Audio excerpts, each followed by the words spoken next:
A todos acolhemos fraternalmente, fazendo votos que tenhamos oportunidade de aprendizado significativo no campo da espiritualidade. Entre os temas contemporâneos da atualidade, que maior soma de aflições tem levado aos povos e países e ao mundo inteiro, está a problemática do autocídio,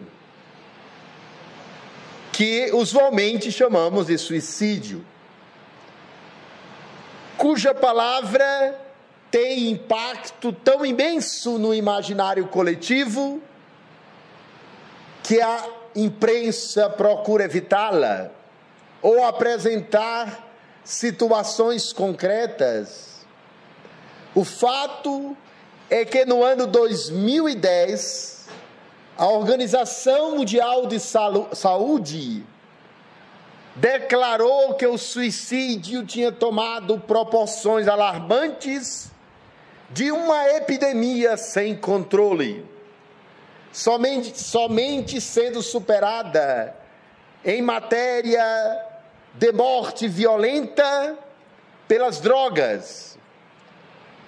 E já contabilizamos anualmente 2.700.000 vidas perdidas pela força avassaladora do suicídio.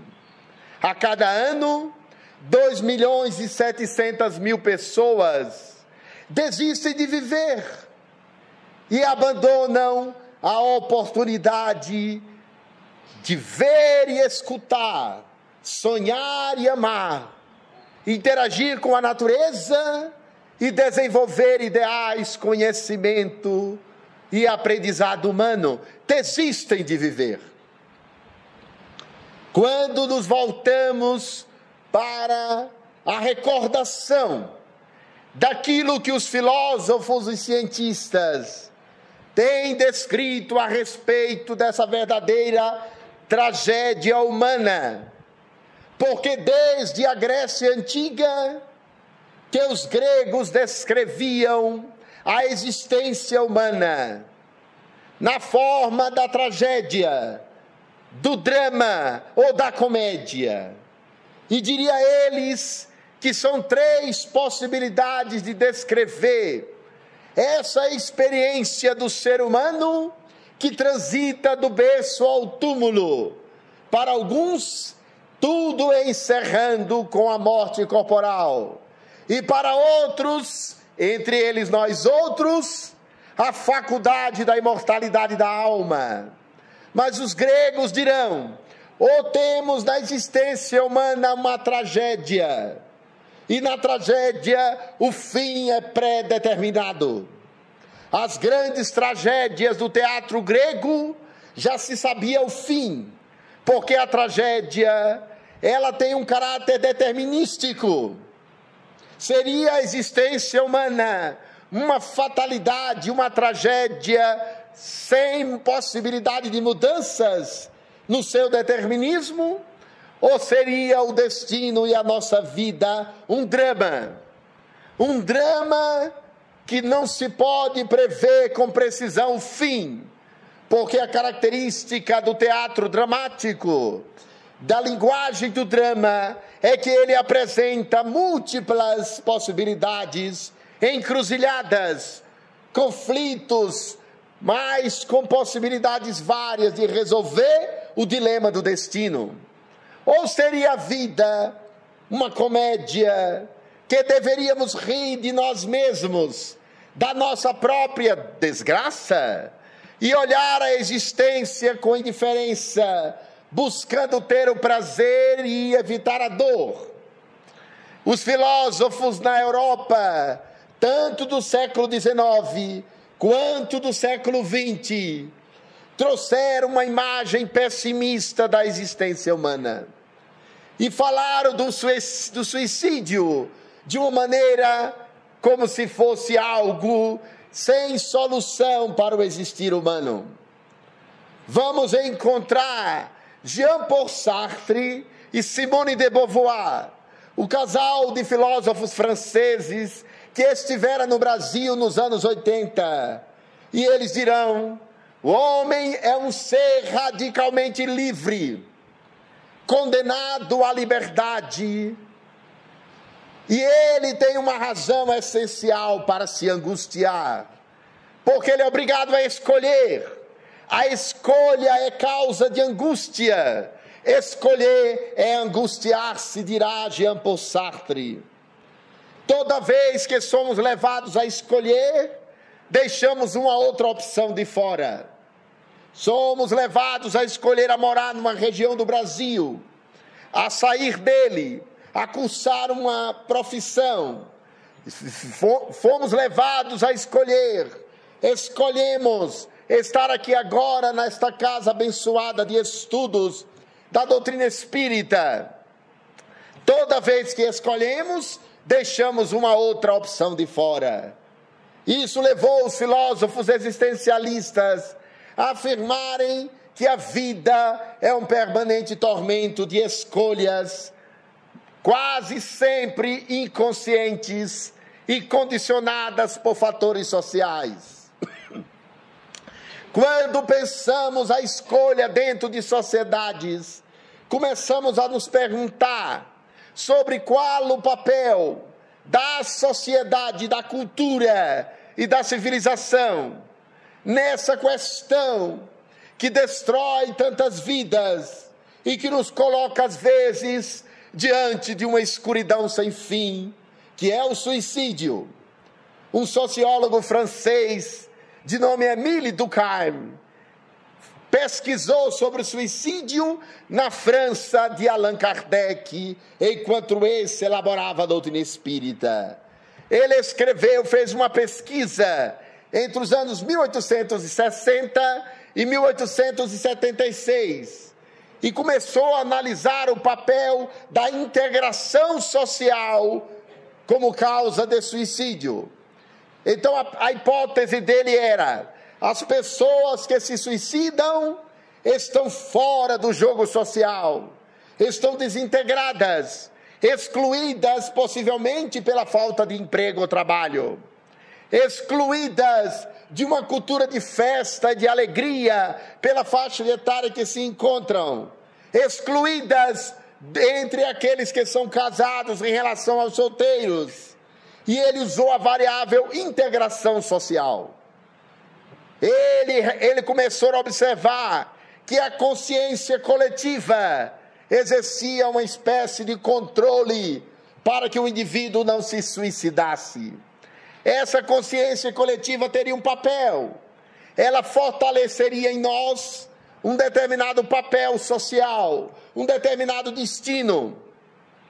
Como a nos impor que nós somos pessoas que temos um papel a cumprir, de professor, de cientista, de governante, de dona de casa, de industrial ou trabalhador, de pai ou de mãe. E estas missões ou papéis sociais, integradas a uma ordem social estável, nos levaria a não nos suicidarmos, a sermos controlados pelos papéis sociais. E ele analisou as estatísticas da França de 1860 até 1877 aproximadamente. E a cada ano ele observava e começou a comparar e chegar a ele a estatísticas muito precisas. Os solteiros se suicidavam mais na França desse período que os casados. Melhor ser casado, então. Os católicos se suicidavam mais que os protestantes. Ele analisou a variável religiosa. As pessoas se suicidavam mais no verão do que nas outras estações. As estatísticas subiam no verão. E aí ele foi observando a variável integração social.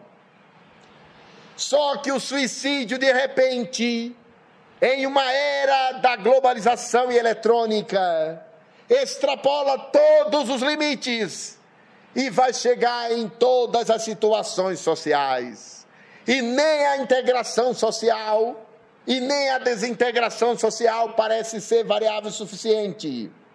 O grande psicanalista carioca Jurandir Freire Costa dirá em seu livro A Violência e a Psicanálise que nem a condição de integrado socialmente, que é a pessoa que está cumprindo seus papéis, pagando seus impostos, vivendo em sociedade com uma certa normalidade, nem a normalidade da integração social é garantia suficiente de saúde mental, nem mesmo de evitar o suicídio, e nem o polo oposto é garantia. As pessoas que estão à margem, desintegradas, o morador de rua, nem a integração garante que não nos suicidaríamos e nem garante que determinasse isso.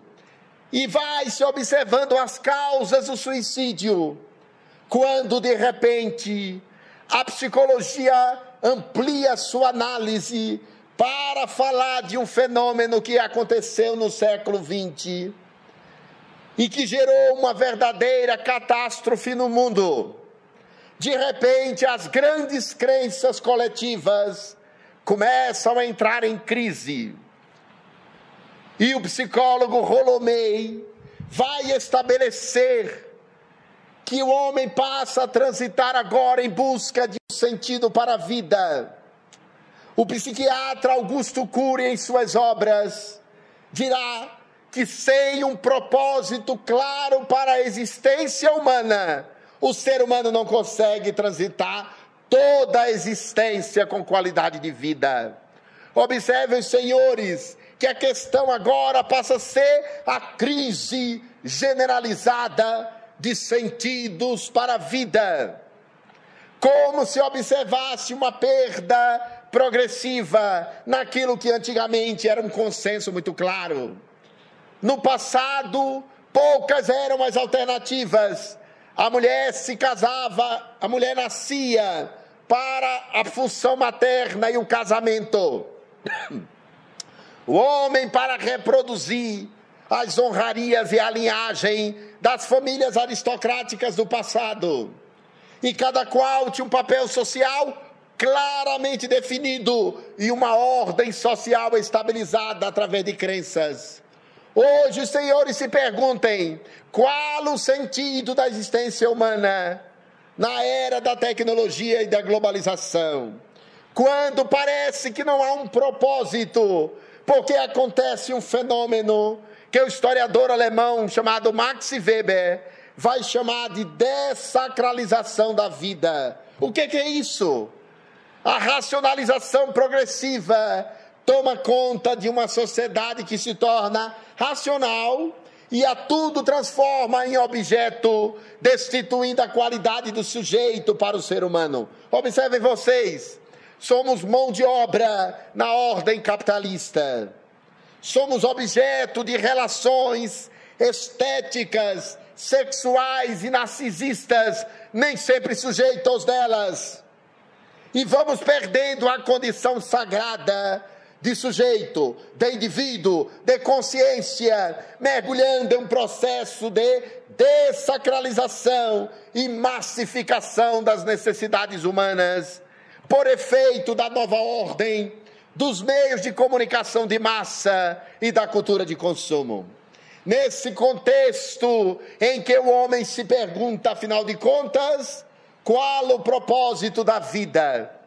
Essa pergunta fundamental que todos nós somos levados a enfrentar quando estamos vivendo aquelas situações em que tudo parece bem e nada nos parece planificar. Temos a saúde corporal, mas a angústia não nos deixa a alma. Temos condições econômicas razoavelmente estabelecidas. E nós devemos lembrar que países como o Japão, estabeleceu as estatísticas nos anos 80 mais terríveis de suicídio entre os jovens, que os fizeram a se matarem por aquilo que no passado era o harakiri japonês, o suicídio de honra. Os jovens japoneses, durante a Segunda Grande Guerra, lançavam-se nos porta-aviões norte-americanos e se matavam, preservando a honra do Império Japonês.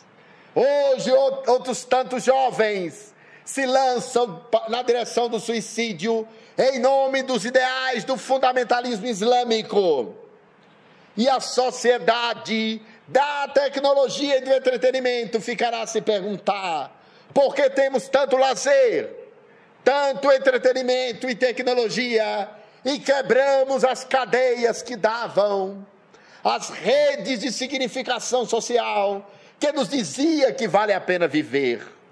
Parece vivermos uma angústia existencial alastrada, em que as pessoas, quando chegam aos 40 anos de idade, e a vida psíquica profunda se manifesta, porque ela não pode mais se alimentar exclusivamente dos instintos biológicos, elas enfrentarão a questão existencial mais profunda do ser humano. Somos órfãos, como diria a filosofia ateísta de Jean-Paul Sartre, órfãos porque Deus nos abandonou, Ele não existe. Órfãos porque estamos entregues a forças de fatalidade do destino. Ou qual a posição que poderíamos encontrar esperança para viver a vida com alegria, de dentro para fora, encontrando propósitos que vão além da existencialidade.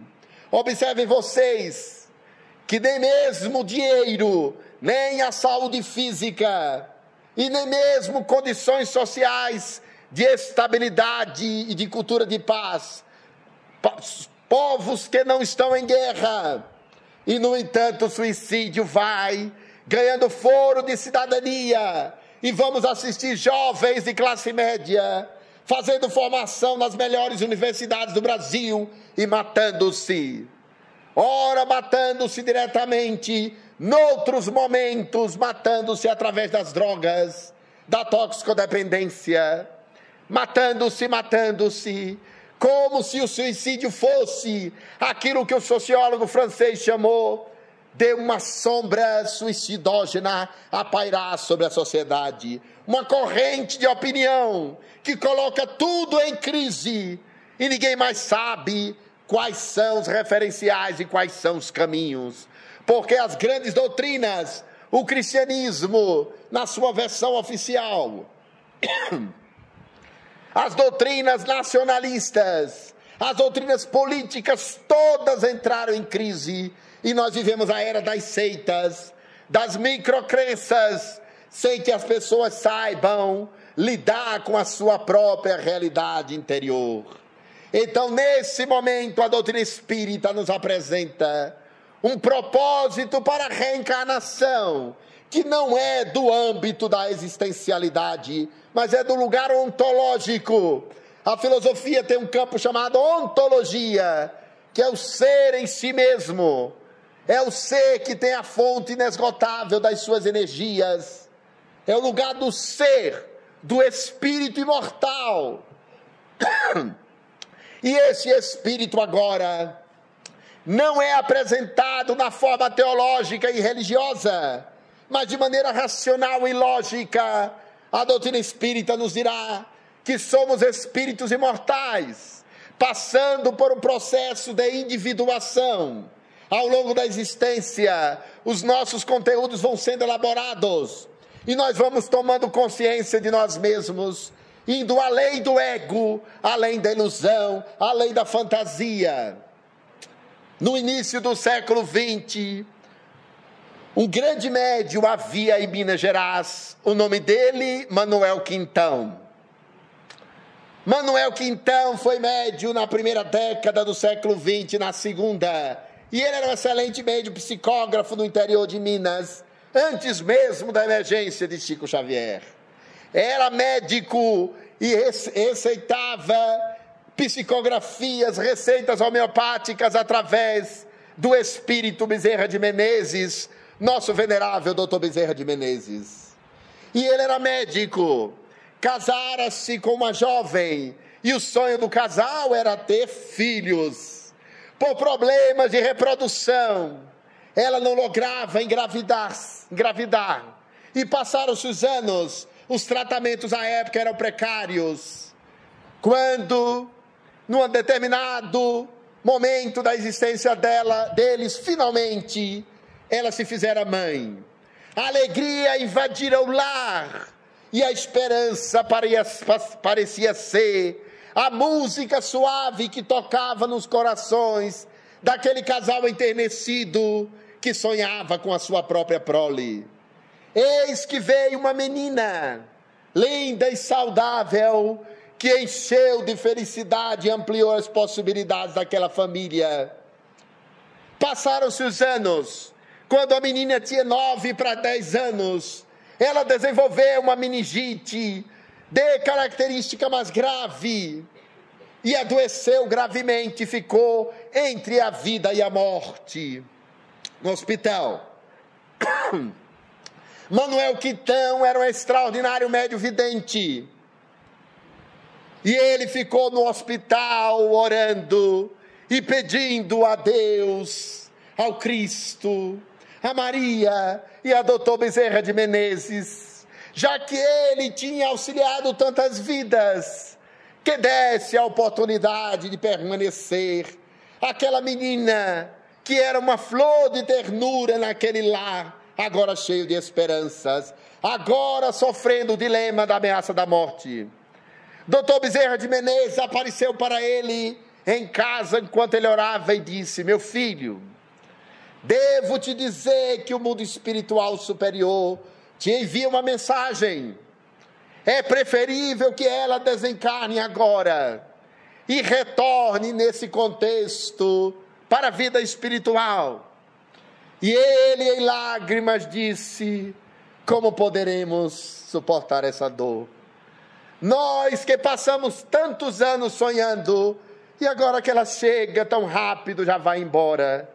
Oh, doutor Bezerra de Menezes, eu lhe peço, faça alguma coisa, peça por mim, intervenha. Doutor Bezerra de Menezes olhou para ele e disse: vamos ver, voltarei em alguns minutos. E ele se foi. Coisa de hora e meia, doutor Bezerra de Menezes voltou e disse para ele: meu filho, o plano espiritual superior fez avaliações e mandou te dizer que o melhor é que ela desencarne agora. Mas, como ela está pedindo muito, e você também, e todos os envolvidos, inclusive ela própria está pedindo para permanecer, haveremos de realizar intervenções ao nível profundo do perispírito, e talvez, provavelmente, ela recupere. Mas eu vou te dizer, Maria manda te falar que o melhor é que ela voltasse agora. Ele se encheu de esperança, e coisa de 48 horas depois, a menina começou a melhorar. O quadro da meningite começou a regredir, e ela começou a melhorar. Os médicos ficaram assustados. Ela recuperou plenamente a saúde e voltou à vida. Manuel Quitão e sua esposa comemoravam aquele feito, aquele momento, aquela glória, aquela bênção, como uma concessão divina, para que sua filha continuasse alegre, saudável e feliz com eles. Os anos se passaram, a menina seguiu exatamente o caminho do pai. Além de espírita, tornara-se médica, formara-se em medicina, e já fazendo a residência, formando-se em medicina, ela conheceu um jovem por quem se apaixonara profundamente, também médico. Ocorre que aquele jovem era casado, já estava em regime de casamento. Eles dois se aproximaram e um extraordinário elan afetivo, emotivo, emocional, de afeto, de amor romântico se estabeleceu. O conflito se dava porque naquela época o escândalo, que já seria hoje, seria muito maior. E a moça muito jovem começou a entrar em processo de sofrimento existencial. Eles se evitavam e ela entrou em estado de depressão. Não tivera coragem de contar aos pais que estava sofrendo, perdera peso, emagreceu, começou a viver a angústia dos romances desfeitos antes mesmo de concretizados. E na sua dor extrema de solidão, sentindo-se abandonada, desiludida e com o sentido da vida perdido, ela, através do autoenforcamento, desistiu de viver. E a doce menina de Manuel Quintão é encontrada morta em estado de autocídio lamentável, quando seu pai a viu naquela situação. Depois de abraçar-lhe o corpo e chorar as lágrimas mais quentes e dolorosas da sua vida, ele, chorando muito em desespero, doutor Bezerra de Menezes apareceu para ele e disse: meu filho, chore, porque essa dor dói. Chore, porque é necessário que as tuas lágrimas possam retirar a angústia que agora te invade o peito de forma avassaladora. Chore, porque essa dor dói. Mas ao mesmo tempo, não perca a esperança e dedique tua vida e teu trabalho a compartilhar com ela os méritos da tua existência, porque a dor foi maior do que a fé, e a tristeza maior do que a esperança. O desespero a venceu. Apenas ore e espere da misericórdia divina.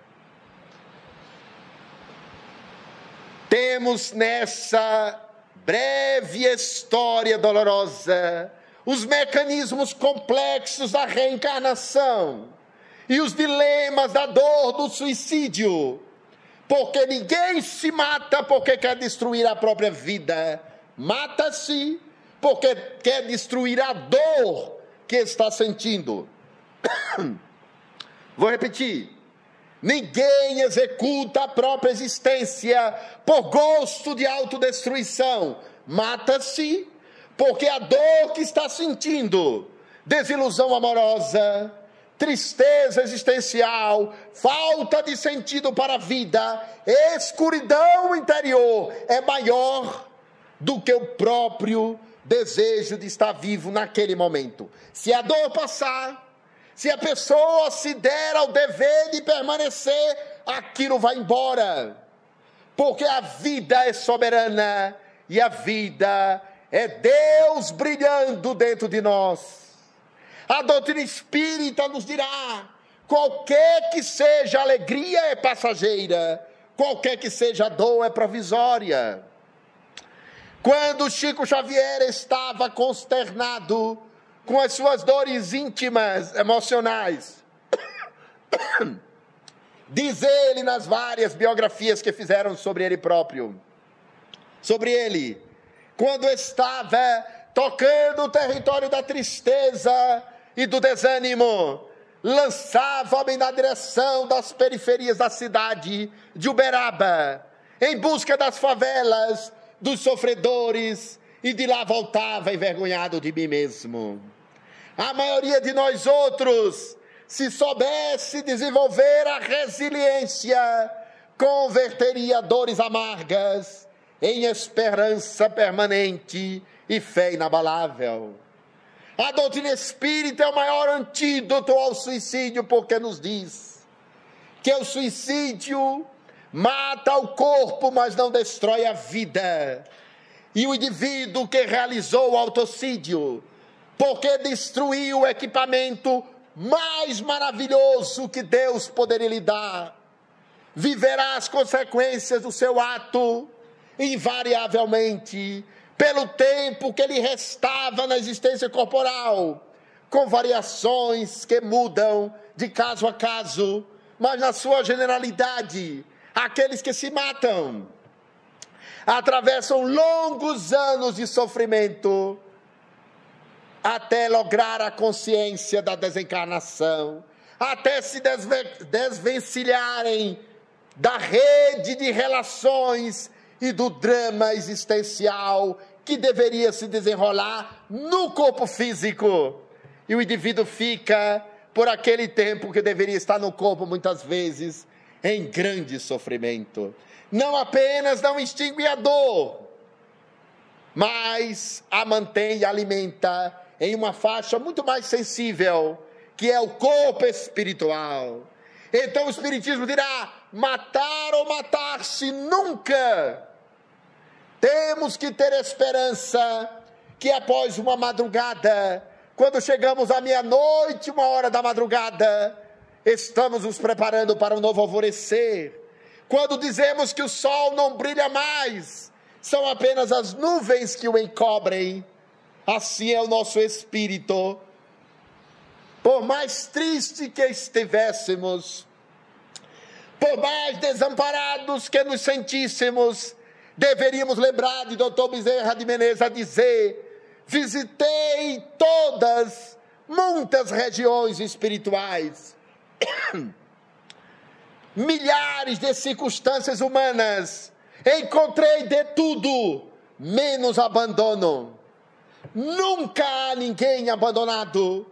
Aquele mais triste que está desamparado na miséria socioeconômica, as mãos da solidariedade chegará até ele, da caridade, da fraternidade, para socorrê-lo, e é Deus a socorrê-lo na hora certa e no momento exato. Aqueles que estão se sentindo solitários saberão converter a sua solidão em solidariedade fraternal, buscando quem sofre mais.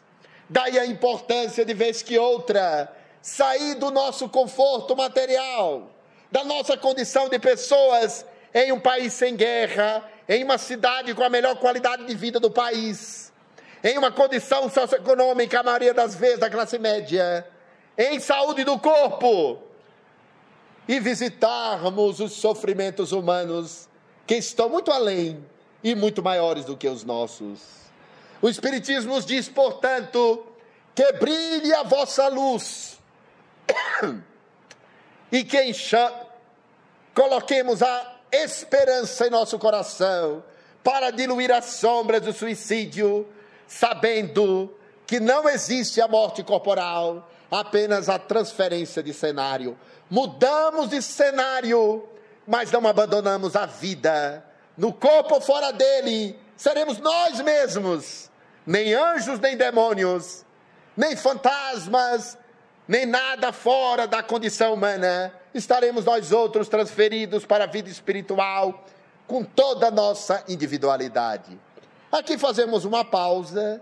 O tema é por demais amplo e complexo, e naturalmente merecerá considerações de outro tanto, de outro nível, e nos colocaremos à disposição para esse diálogo. Faço as perguntas de vocês.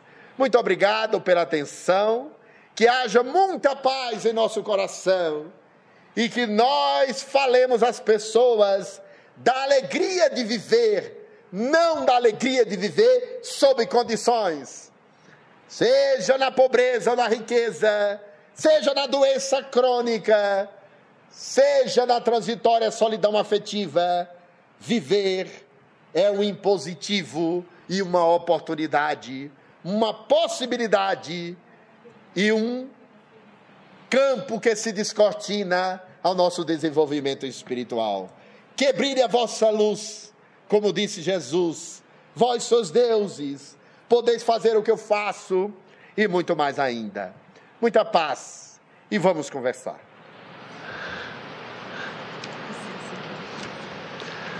O que acontece com o espírito após o suicídio? Sempre teremos uma variação muito grande.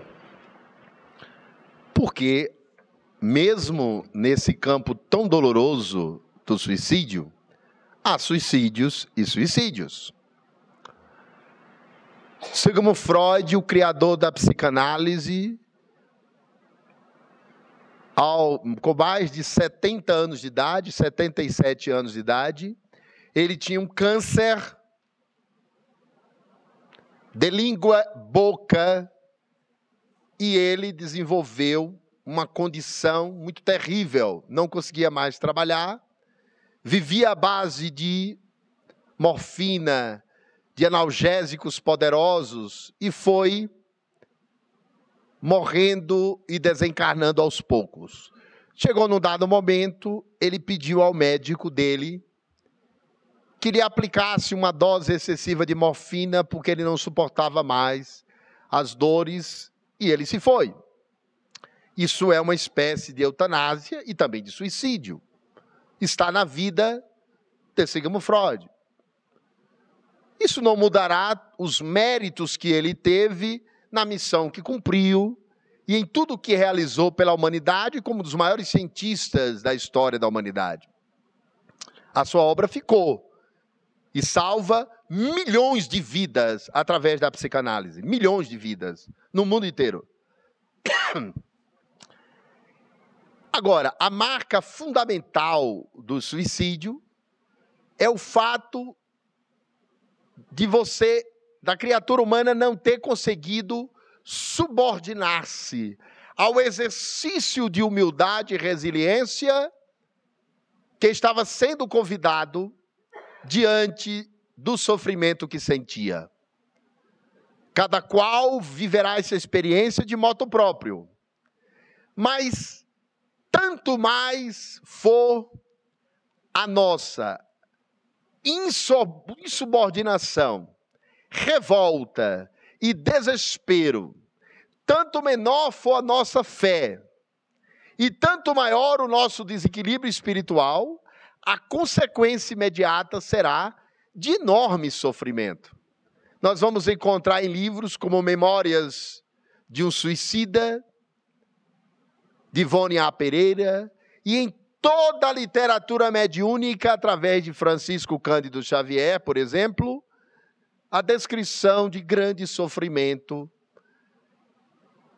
inclusive por perceber o significado que aquela prova, aquela dor, aquele sofrimento teria no desenvolvimento do indivíduo se ele tivesse se subordinado a ela. Então, o sofrimento é tanto maior a insubordinação e a desobediência de não se submeter à prova ou expiação que a criatura deveria passar provisoriamente, poderia ter se libertado se tivesse vivido a prova inteira, neste plano ou na vida espiritual. Mas sempre consequências de lesão à consciência, das mais graves e mais dolorosas, a lesão ao perispírito, ao corpo espiritual, lesão essa que implicará em futuros ressarcimentos e repetição da experiência em corpos muitas vezes doentes. O que posso fazer para ajudar alguém que tirou a própria vida? Tenho orado e rezado todo dia por esta pessoa, para que saia do Vale dos Suicidas o mais rápido possível. Além da oração, que já está uma conduta profundamente ajustada, e nós não fazemos ideia do impacto que a oração e a prece têm, como ela vibra no mundo espiritual, a oração de uma pessoa que ama a outrem, ou sente compaixão por ela, viaja o universo. Chico Xavier dizia que a oração das mães arrebentava a porta dos céus, mas as mães eram apenas o símbolo do amor mais profundo, mais completo, mais elevado. Quando nós vibramos com amor através da prece, alcançamos a pessoa por quem oramos e fazemos com que ela receba orvalho de luz pela nossa vontade de ajudá-la e pela quantidade de energia que estamos mobilizando ao orar. Agora, além da prece, que já é uma atitude sublime, podemos praticar o bem em nome dessa pessoa. E essa energia do amor que se pratica, da bondade que se realiza, e muitas pessoas, não apenas em caso de suicídio,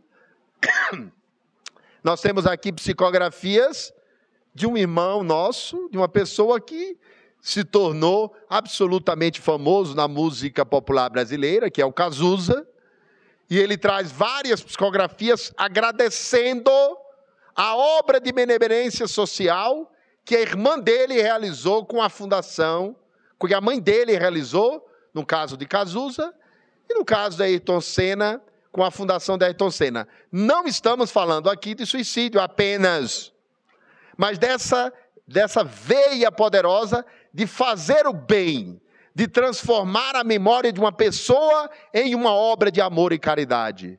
Se quisermos ajudar os desencarnados, além de orarmos por eles, façamos o bem e acreditemos em nosso coração, isso nós podemos fazer. Todo o bem que nós fazemos, a recordação daquela pessoa. Isso é absolutamente poderoso. E milhares de famílias que perderam seus entes queridos, voltaram de Uberaba, não apenas suicidas, naturalmente, todos aqueles que receberam mensagens pelas mãos iluminadas da psicografia de Chico, Chico dizia: transforme sua dor em obra de caridade e amor ao próximo.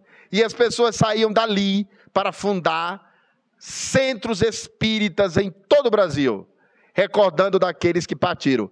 E Chico dizia que só há uma dor maior do que a saudade, é a alegria do reencontro. Nos reencontraremos e, se em paz tivermos, muito faremos pela pessoa daqui e quando voltarmos à vida espiritual. Uma pessoa tentou suicídio, só que esta pessoa não desencarnou. O que a espiritualidade fala sobre isso? E ela pode tentar novamente? Há uma história absolutamente ilustrativa dessa questão que a pessoa coloca. Uma determinada pessoa no Rio de Janeiro estava com a sua família jantando em Copacabana e, de repente, ela teve uma espécie de surto. Ela teve um surto, o que a psicologia chama de surto psicótico. Ela perdeu a consciência por alguns instantes e, simplesmente, ela se jogou do 6º andar de um prédio. Essa pessoa, ao cair, obviamente, ela quebrou algumas falanges de dedos e quebrou o pé do 6º andar. Bom, existem fenômenos humanos que demonstram que forças de natureza espiritual, determinação maior, interveio porque foi possível intervir. E, de alguma maneira, é possível que méritos daquela pessoa e outros fatores a tenham impedido de lograr o êxito naquela tentativa. Isso é o aspecto da misericórdia divina e das intervenções espirituais que podem acontecer quando são permitidas que aconteçam. E há pessoas que não logram êxito depois de tentarem o suicídio. E não porque fizeram de modo parcial, fizeram de modo incisivo e não conseguem. Há alguma interferência nesse campo também.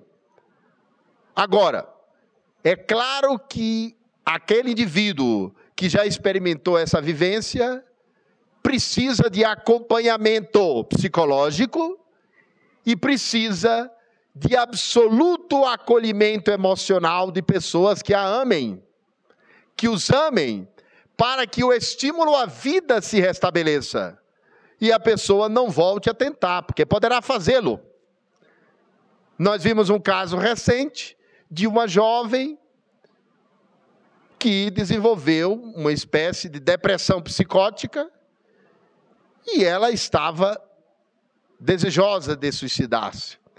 E aí o indivíduo precisa de assistência psiquiátrica, psicológica e, se possível, espiritual, para que se restabeleça nele o equilíbrio neurológico, neuroquímico, de neurotransmissores.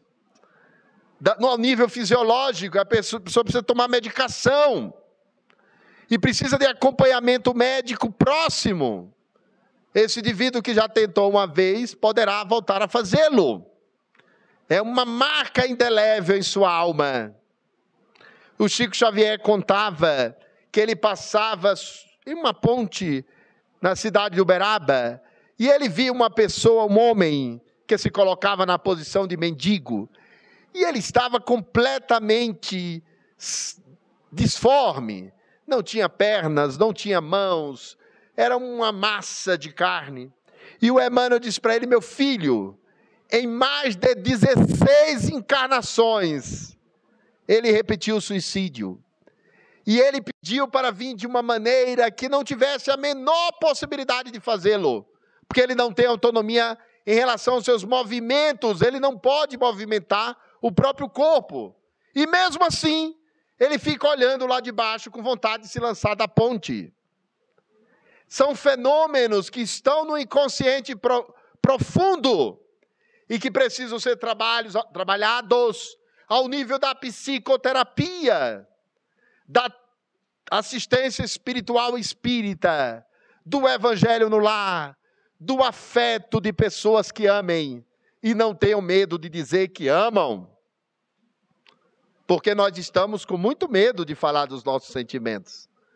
Pergunte-se há quanto tempo faz que você não fala a seu filho, a sua esposa, a seu sobrinho, a sua irmã, a seu pai, a sua mãe, a seu vizinho, ao Jack, pode ser também. Eu te amo. Nós estamos com muito medo de fazer isso, porque estamos na era do utilitarismo, do medo de sermos enganados e desiludidos. Mas se desiludir é bom, porque só se desilude quem se iludiu. Então nós temos que desiludir mesmo. Agora o amor nós temos que declarar. Quem ama, cresce e se eleva. E se você quiser proteger uma pessoa que já tentou o autocídio, revelando o desgosto pela vida, e uma dificuldade de autocuidado e autoamor, ame por ela, e naquela circunstância, no lugar dela, por ela mesma, para que o amor a devolva à saúde mental, porque o suicídio é um índice de adoecimento emocional e espiritual. Nós temos mais 3 perguntas, no entanto, 2 delas nós conseguimos colocar em uma pergunta somente. E elas são as seguintes: o que a doutrina espírita tem a oferecer a alguém que esteja em processo de ideação suicida? E a segunda, que complementa esta: à luz da doutrina espírita, todo suicídio é evitável?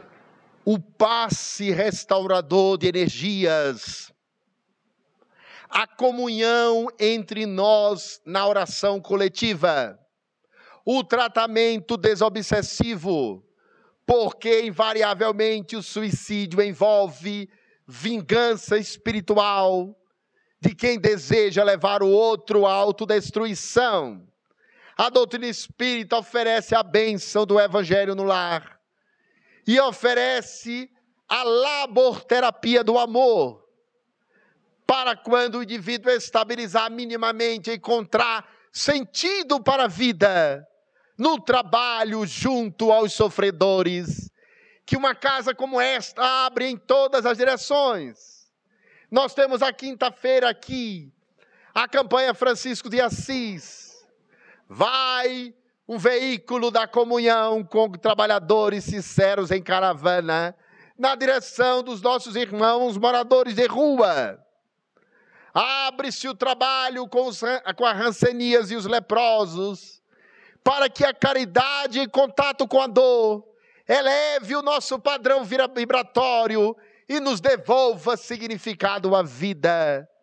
Porque a vida na inutilidade, na banalidade, a pior tragédia do ser humano é perguntar-se para que sirvo, quem eu sou, de onde vim, para onde vou, e não encontrar propósito na vida.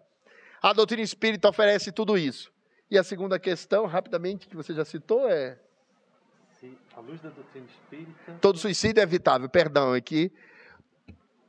Não existe fatalismo para o mal e para o sofrimento na doutrina espírita.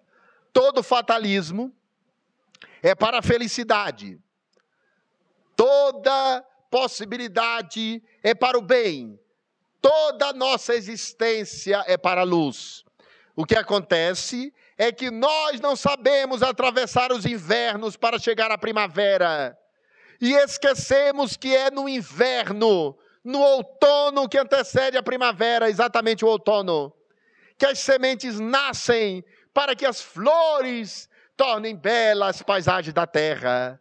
E nós não conseguimos passar os dias do outono da nossa existência, do inverno da nossa existência, esquecidos que é neles, nos dias mais dolorosos e calientes da existência, que crescemos e transcendemos a nós mesmos.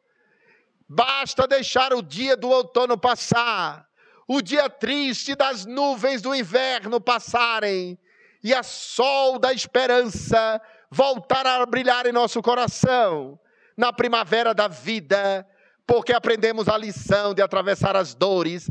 Ninguém deve chegar ao pódio das grandes conquistas espirituais sem atravessar o mérito de ter sido resiliente, paciente, humilde nas horas dolorosas da vida e nos testemunhos cruciais. Nós vamos terminar essa palestra. Tem mais uma questão. Vamos lá. Esta é rápida, eu acho.